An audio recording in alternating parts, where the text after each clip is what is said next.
Hello everyone, जय श्री कृष्णा। कैसे हो आप सब? आई होप आप सब अच्छे होंगे। तो कमेंट में जय श्री कृष्णा ज़रूर लिखना। आज हम जानेंगे धरती माता की कथा। धरती एक ब्राह्मणी थी, वह बहुत धार्मिक महिला थी।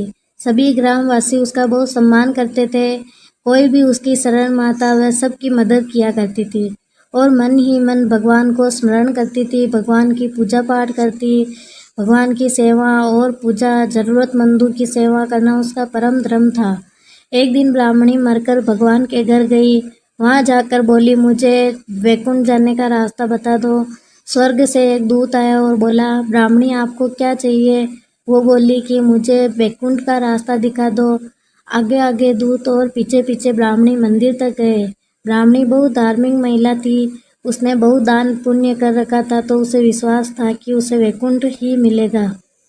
तो ब्राह्मणी ने वहां जाकर देखा कि वहाँ एक बड़ा सा मंदिर, सोने का सिंहासन, हीरा मोती से जड़ी छतरी थी। चित्रगुप्त जी न्याय सभा में बैठे साक्षात इंद्र के समान शोभा पा रहे थे और न्याय से, नीति से अपना राज्य कर रहे थे। यमराज जी सबको कर्मानुसार दंड दे रहे थे।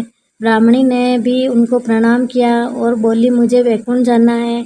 तो चित्रगुप्त जी ने लेखा सुनाया और कहा कि ब्राह्मणी, तुमने सब धर्म किए परंतु धरती माता की बात नहीं सुनी, इसलिए तुम्हारे सिर पर धरती का कर्ज है, इसलिए वैकुंठ में कैसे जाएगी?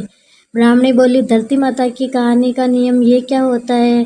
तो चित्रगुप्त जी बोले कि कोई 1 साल करता है, तो कोई 6 महीने, तो कोई 7 दिन इस कहानी को सुनता है, लेकिन धरती माता की बात अवश्य सुनता है और फिर वह अपनी श्रद्धा अनुसार इसका उद्यापन देता है।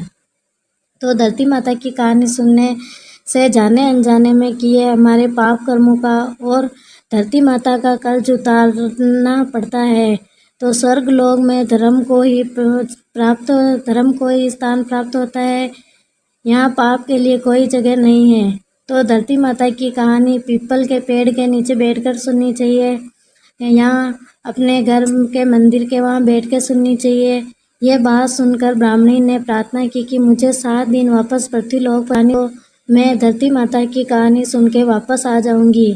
चित्रगुप्त जी ने उसका लेखा जोखा देखा और 7 दिन वापस ब्राह्मणी को पृथ्वी पर भेज दिया। ब्राह्मणी जीवित हो गई।